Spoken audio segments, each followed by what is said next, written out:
आज उपनगराधीश पदाची निवड झाली. तुमचं नाव मागल्या काही काळामध्ये चर्चेत होतं आणि आज भाजपनं मीनाक्षीताईंना उपनगराधीश केलं. पहिल्यांदा मी मीनाक्षीताईचं अगदी मनापासून अभिनंदन करतो. काही का असताना आमच्या घरातच उपनगराधीश आले. माननीय आनंदराव बापू यांनी आयुष्यभर चळवळ उभा केली. शेवटी का होईना त्यांच्या घरामध्ये एक चांगलं पद आले, त्याचं मला मनापासून म्हणजे मला छान वाटतंय आणि त्यांचं मीनाक्षीताईचं अगदी मनापासून अभिनंदन, त्यांचं कौतुक करतो. खूप अर्ज भरला होता, त्यांच्या विरोधात तुमचा अर्ज होता, ते घरातले उमेदवार आहेत म्हणून पाठीमागे अर्ज घेतला नाही. परिस्थिती अशी आहे, मला माननीय अध्यक्ष तानाजीराव पाटील यांनी पाठबळ उभा केलं आणि त्यांचे जे सगळे नगरसेवक हे माझ्या पाठीमागे उभा केलं आणि माझ्या पत्नीचा अर्ज आपण दाखल केला होता.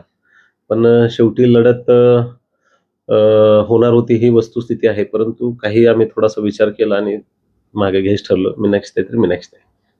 पदग्रहण सोहळ्याच्या कार्यक्रमावेळेस तुम्ही भारतीय जनता पार्टी सोबत होता, मग असं अचानक काय बिघडलं की अचानक तुम्ही शिवसेनेसोबत गेला? काय झाले, वस्तुस्थिती अशी आहे, आपण शिवसेनेच्या विरोधात लढाई लढलेलो आहे आणि थेटला भारतीय जनता पार्टीचं चांगल्या पद्धतीचं आपण माझ्या सगळ्या वॉर्डामध्ये काम केलेलं आहे. अशी परिस्थिती असताना सुद्धा आपल्याला कुठं विचारात घेतलं नाही. भारतीय जनता पार्टीनं म्हणजे त्यांना वाटलं असेल की अनिल पाटलाला घ्यायचं का नाही घ्यायचं त्यांचा संभ्रम होता आणि ज्यावेळेस गट रजिस्टर करायचे होते कलेक्टर ऑफिसला, त्यावेळेस आपल्याला काही त्यांनी कल्पना दिली नाही. तर त्यांच्या लेवलने गट स्थापन केला आणि आपल्याला वगळून केलं. त्यामुळे कुठं तर मला थोडं वाईट वाटलं. मला वाटलं की आपल्याला काही विचारात घ्यायची त्यांची मानसिकता दिसत नाही, म्हणून आम्ही हा कठोर निर्णय घेतला. येणाऱ्या आगामी पंचायत समिती आणि जिल्हा परिषद निवडणुकीमध्ये राष्ट्रवादीची भूमिका काय असणार आहे?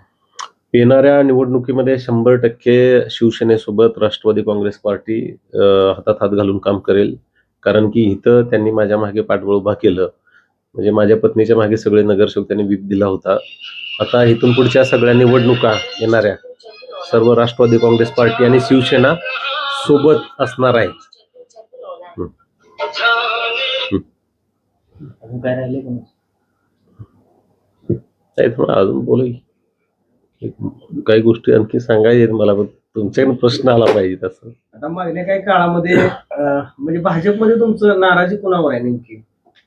भाजप आता तुम्ही स्टेजवर होता त्यावेळेस गोपीचंद पडळकरांनी तुमचं कौतुक केलं निवडून आल्याबद्दल आणि नंतरच्या काळामध्ये तुमचं म्हणजे बिनसलं नेमकं. बघा, माझी पत्रकार बांधवांना अतिशय नम्रपूर्वक विनंती आहे, तुम्ही ह्या तालुक्यातलं राजकारण सगळ्यांनी समजून घेतलं पाहिजे, विशेषतः पत्रकार बांधवांनी. बघा, पडळकर साहेबांनी मला बोलवलं, माझा सन्मान केला, त्यांनी मला समर्थन दिलं होतं की मी आहे, करा. अशी परिस्थिती असताना सुद्धा इथले काही नेते मंडळी आपल्याला विचारात घेत नव्हते. मी त्यांना भेटून सुद्धा आलतो, तर परत काय त्यांच्याकडून काही रिप्लाय आपल्याला आलेला नव्हता. परंतु या तालुक्याचं राजकारण आपण सगळं पत्रकार बांधवांनी का समजून घेतलं पाहिजे, कारण या तालुक्यामध्ये विकासाचं राजकारण माननीय सुहास भैया असतील, माननीय गोपीचंदजी पडळकर साहेब असतील, माननीय अध्यक्ष असतील, या तालुक्याच्या जडणघडणीपाशी ह्या सगळ्यांचं मोठं योगदान आहे. लोकांच्या अडीअडचणीत जातात, परंतु ऐन टायमाला येऊन सगळं तहाच हरवायचं आणि राजकारण वेगळ्या दिशेला न्यायचं अशी परिस्थिती ह्या तालुक्यात होते. आणि जी मंडळी वाटत होतं आपण सगळ्याला तहात हरवते, आज त्याच मंडळीचा तहात पराभव झालेला आज मी पाहिलेला आहे. ही खरी परिस्थिती. तुमचा रोष विशेष करून अमरसिंह देशमुखांच्यावरती दिसून येतो. काय म्हणजे त्यांना हरलेत असं तुम्हाला कसं काय वाटतंय? 100% हरलेले आहेत. कारण समजून घ्या, माननीय बापूसाहेबांनी मला आमची ज्यावेळेस भेट झाली त्याच्यानंतर परत त्यांनी काय मला संवादच साधला नाही, काय करायचं बाबा काय. आणि त्यांनी स्वतंत्र गट रजिस्ट्रेशन केलं, काय हरकत नाही, मलाही स्वतंत्र करायचा अधिकार आहे. परंतु त्यांनी विचारलं असतं बाबा आपण काय करायचं आहे, कशा पद्धतीने पुढे जायचं, तर मला अगदी आनंद झाला असता. कारण की भारतीय जनता पार्टीचं मी चांगल्या पद्धतीचं काम केलं होतं आणि मला असं वाटलं होतं. आणि मी तशी बाईट सुद्धा मला वाटते दादाभाऊ तुम्हाला दिली होती बाईट, ते 100% आम्हाला भाजप जवळचं आहे, भाजपचं आम्ही काम केलंय आणि मला खात्री होती भाजप आम्हाला विचारात घेईल. तर तसं काही परिस्थिती इथं झालेली नाहीये. नगर पंचायतीमधील अनिल पाटील यांच्या एंट्रीने भविष्यात काय त्यांना अडचण वाटत होती का? आता हे वस्तुस्थितीच आहे 100%. ज्यावेळेस माझी एखादी संविधानिक पदावरती तिथं नियुक्ती होईल त्यामुळे तुम्हाला माहिती आहे, आम्ही कामासाठी लोकांच्या अडीअडचणीत लोकांचे प्रश्न सोडवण्यासाठी आम्ही धडपडणारी माणसं आहे. आपण पळून जाऊन काम करणार, लोकांसाठी 24 तास अवेलेबल राहायची माझी एक सवय आहे. कधीही मला फोन करा, मी अवेलेबल असणार आहे. मी कधी कुठला गट तट काही बघत नाही. राजकारणामध्ये कोण असेल त्यांच्या सोबत असतोय आम्ही. परंतु त्यांना माहिती आहे, अशा एखाद्या कार्यकर्त्याला जर संधी मिळाली तर भविष्यात राजकारण बिघडू शकतं. भविष्यात इथल्या शहरावरती जे आपलं काही प्राबल्य आहे ते बिघडू शकतं, हे त्यांना कल्पना आहे. म्हणून कदाचित माझ्यावरती थोडासा नकळत अन्याय केला. परंतु ज्यांना तहात हरवायची सवय आहे ते आज स्वतः तहात हरले, ते वस्तुस्थिती आहे. भविष्यात भारतीय जनता पार्टी सोबत जाणार का? नाही, भारतीय जनता पार्टीवर माझा मुळात कसल्याही पद्धतीचा रोष नाहीये. मान्य पडळकर साहेबांवर कुठल्याही पद्धतीचा रोष नाहीये, असायचं काही कारण सुद्धा नाहीये. परंतु माझं या तालुक्यातील लोकांना अतिशय नम्रपूर्वक आव्हान असेल, बाबांनो, आपण या तालुक्याच्या जडणघडणीमध्ये, या तालुक्याच्या अडीअडचणीत, या तालुक्याचे प्रश्न सोडवायसाठी जे लोक येतात, जे नेते मंडळी येतात, त्याच्या मागे पाठबळ उभा करावं, एवढीच माझी विनंती आहे. अतिशय नम्रपूर्वक तालुक्यातल्या लोकांनी समजून घेतलं पाहिजे आणि सर्व पत्रकार बांधवांनी समजून घेतलं पाहिजे. खरं आता मला सांगा, तालुक्याच्या प्रश्नासाठी, आटपाडीच्या नागरिकांच्या प्रश्नाचा रस्त्यावर कोण येते हो? येतात कधी? कधी आलेत का उभं? ऐन टायमाला जण तहात हरवायचं. आज त्यांचा तहात पराभव झालाय, ही वस्तुस्थिती आहे. पण तुम्हाला असं वाटत नाही का, तुम्ही सुद्धा युद्ध जिंकलं पण तहात हारलं? 100% बघा, मी छोटा कार्यकर्ता आहे. मला थांबवायसाठी जर एवढी मोठी षडयंत्र होत असतील, शेवटी मला एक मर्यादा पडते. मला ह्या तालुक्यामध्ये विकासाचं राजकारण करायचं आहे. मी जर अध्यक्षासोबत नाही गेलो तर मी सांगा, मी काम कसं करणार? इकडून भाजपचा विरोध, इकडून सेनेचा विरोध, मग माझी मध्ये तर गळचेपी होणार. मी विकास कसं करणार? लोकांनी माझ्यावर विश्वास ठेवलाय, लोकांनी माझ्यावर माझ्याकडून अपेक्षा आहेत, इथला विकास झाला पाहिजे. माझे दुसरे 2-3 सहकारी, त्यांना चांगलं मतदान दिले, मी चांगला पर्याय दिलाय आटपाडी शहरात. मी त्यांचे प्रश्न कसे सोडवणार? शेवटी राजकारणामध्ये एखादं नेतृत्व पुढे येतं किंवा लोक विश्वास टाकतात तर त्यांच्याकडून अपेक्षा असते. पण माझ्याकडून लोकांच्या अपेक्षा आहेत की इथल्या लोकांचे चांगले प्रश्न सुटले पाहिजेत, इथला चांगला विकास झाला पाहिजे. त्यासाठी माननीय मी तानाजीराव पाटील अध्यक्ष यांचा हात धरलेला आहे. भविष्यात त्यांच्यासोबत आम्ही मिळून काम करू. राष्ट्रवादी काँग्रेस पार्टी आणि शिवसेना मिळून या तालुक्यामध्ये काम करू आणि हे फक्त विकासासाठी असणार आहे. झालं गेलं सगळं गणगेला मिळालं. काल आम्ही ज्यावेळेस अध्यक्षांना भेटलो त्यावेळेस आम्ही त्यांना प्रश्न केला की अस्तित्वाच्या लढाईचा, तर ते म्हणले की त्यांनी अस्तित्व सिद्ध करून दाखवले. बरोबर. काय सांगाल, त्यांनी देखील अस्तित्व मान्य केलं? नाही, काय झालं, अध्यक्ष माझ्या वॉर्डामध्ये येऊन म्हटले होते त्यांचं अस्तित्व काय आहे. पण काय झालं होतं, आजपर्यंत आम्ही निवडणूक मी स्वतः कधी लढलोच नव्हतो मुळामध्ये. त्यामुळे त्यांना वाटत असेल कदाचित त्याच्या मागे काय नाही, जे निवडणूक लढलेत त्यांच्याच मागे पाठबळ आहे. पण आम्ही निवडणुकीला सामोरे गेलो, लोकांचा आम्हाला चांगला प्रतिसाद मिळाला.